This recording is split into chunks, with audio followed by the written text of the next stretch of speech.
Okay, thank you very much. Okay, if this were like one of my classrooms, I would definitely start by asking you to move forward and compactify a little bit.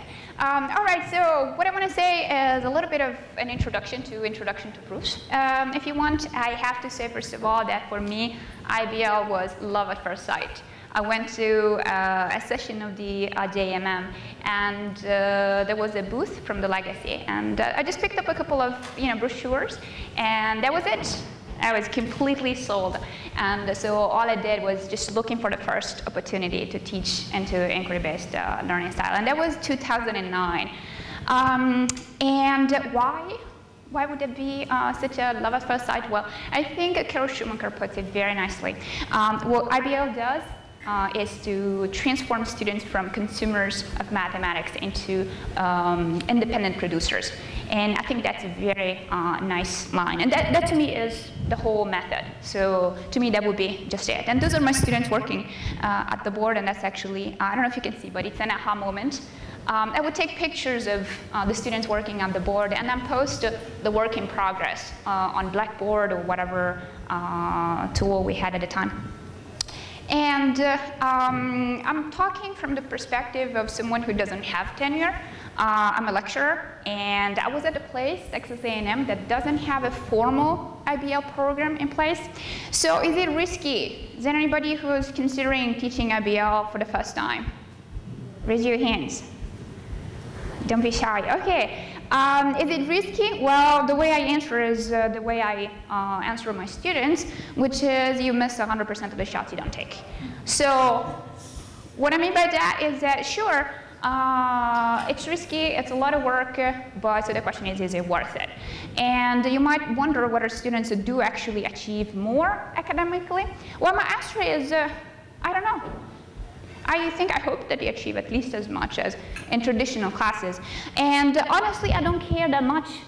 I don't care if they learn more or at least as much. Of course, I do care if they learn less.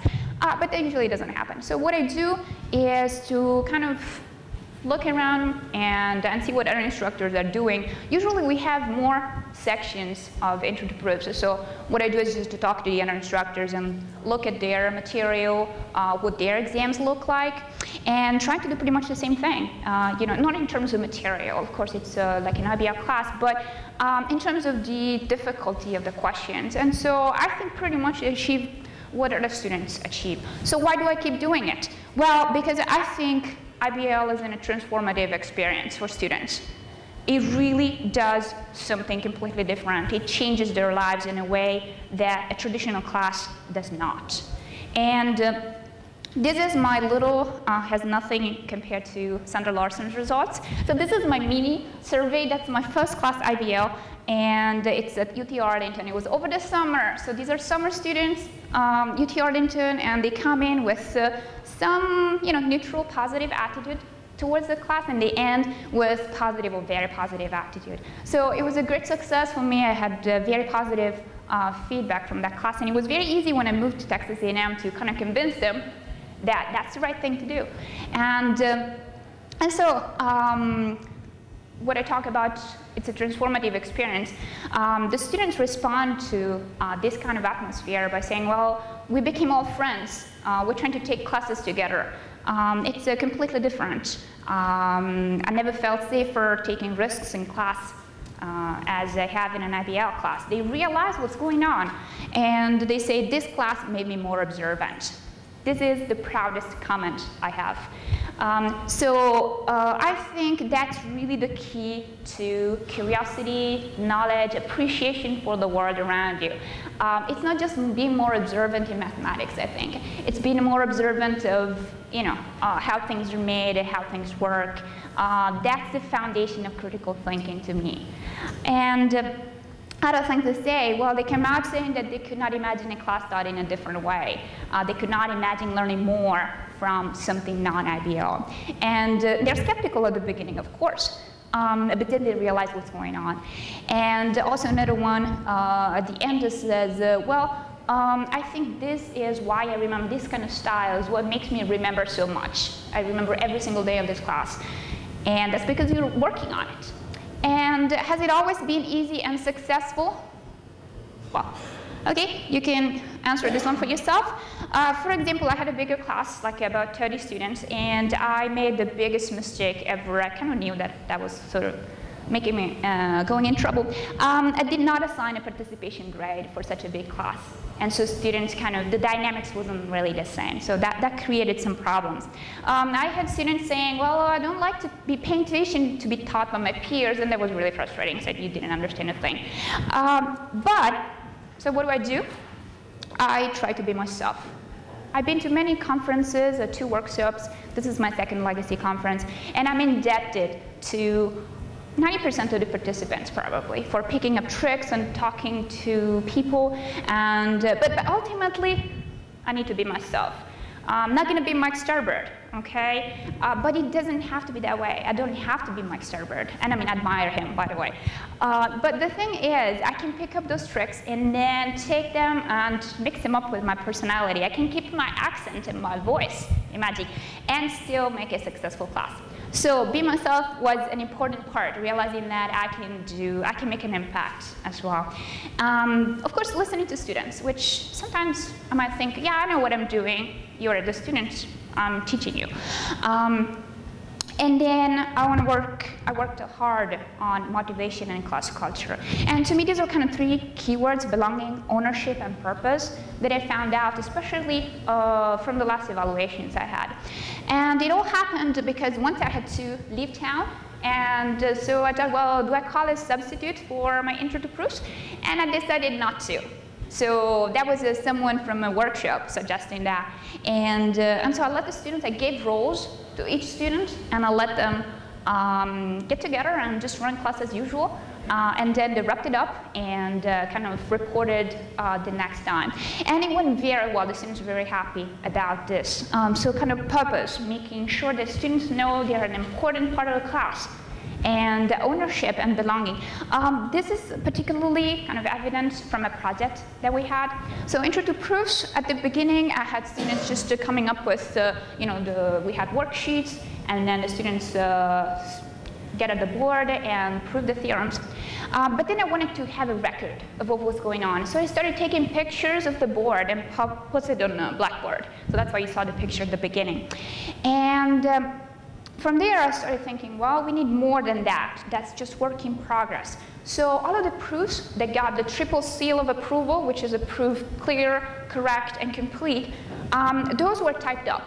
So we used LaTeX, and the proofs got typed up and put into a journal. I called it a class journal, but kind of to trick students into buying it, I thought, that's your textbook.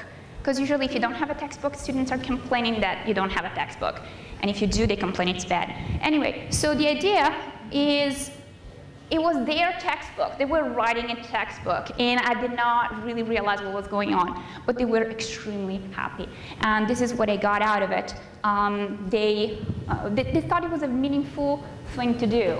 And also, I mean, to foster collaboration and all of that, I really like the way it worked because it's our own. And the last line, I think it was very important. I was really happy about it. We were able to personalize it and now know the book inside and out. I would never imagine a student knowing a book inside and out. So that was really something important. So what I'm going to do next time around, for example, is work more on this ownership, this idea of motivation. And then just a final thought over here. What students do through this IBL is, for example, getting more creative. You really foster this creativity. You're just letting students talk, and they can come up with all sorts of things, make connections. I had a student, for example, who was studying biology, and asked me in class the next day, why is the Punnett table, why does he have the same structure as a multiplication table for Boolean algebras? Because that's what we were doing. It's got the same structure. So he was kind of making connections between algebra and biology. So I thought it was really amazing.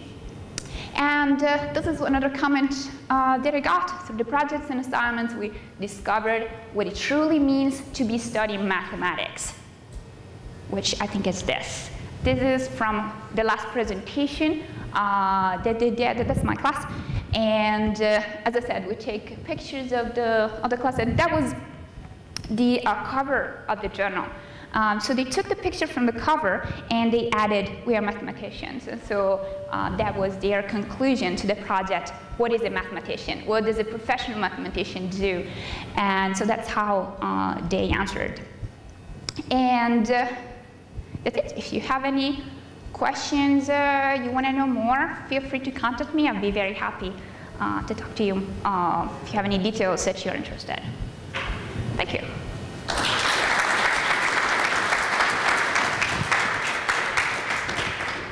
I just wanted to ask whether they knew any LaTeX before doing this, or you had to teach them as you went on? Sorry, could you repeat? If they knew LaTeX before. They knew LaTeX? No, absolutely not. So they learned that's a very good question. So for LaTeX, for example, I brought the students to the computer lab one day, and we had a full day just playing with LaTeX. I had a couple of samples, and then what they did, I gave them like a template. And then the students would work on the template, and then I guided them a little bit, so kind of polishing things a little bit, but they pretty much like did everything on their own. So again, to reiterate some of the ideas that crop up very often, if you want students to do something throughout the semester, start doing it yourself very early. So bring them to a computer lab and do LaTeX right away. Do you want students working in groups? Split them in groups the very first day of classes. So that's going to set the mood, and it's going to make things much easier. Hi. I have kind of a two-part question. I love the idea that you brought up of publishing a book in the course of the semester. First, is it simple, do you give them a hardbound copy of the book, or a physical copy at the end of the semester? Yeah. And then in conjunction with that, if you've done it a few semesters in a row, have you seen where those become black market solution keys for students in future semesters? Yeah, that's a very good question. Yes, I did give them a hard copy. That was like my gift to them at the end of the semester. So at the final exam, they picked up one of those kind of spiral books. So it was very neat, and they were very proud of it. They had this picture at the front, and then the picture at the back is kind of one of those funny pictures, you know, the one they're doing something crazy. So that was really their own book. They were very proud of it. And to kind of get to your second part, which is like what you do with plagiarism or kind of spreading of news of notes. I think that's the same issue that you might have if you're teaching just any other class, IBL. The material is out there. So what do you do? In one of the classes, for example, where I actually suspected some kind of plagiarism with Wikipedia, I did change the names of the things that we were talking about. So for example,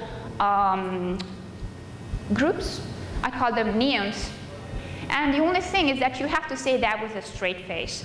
So that was the hardest part. But aside from that, then kind of at the end, they were very suspicious that I made that up. And so they were all kind of bugging me. Is it a real name, or did you make it up? What happened? So that's an issue. I think also it's a class culture again. So if you set up at the very beginning a culture where plagiarism, looking things up, is not just plagiarism. It's not just something that you shouldn't do, but it's something that you should be ashamed of. I think it's a little bit different. So I think working with the culture is really what helps. And sets the mood at the beginning. Like participation, it was 30% of the grade was participation. So at the beginning, they were kind of concerned. I mean, it's more than, a quarter of their grade based on something that seems so subjective. And then at the end, so they were all kind of interested in participating, but at the end, they were participating just for the sake of participating. They were really caught into the process, oh, how does this thing work? And those funny objects and Boolean algebras and whatever. So getting them into some topic, some material that they're interested in kind of might shift. Or another thing that I thought about was from the University of Michigan, again, another suggestion from a workshop. They do a cryptography class with worksheets, so they actually work in class. So that kind of might, help with people looking things up outside of class. Thank you.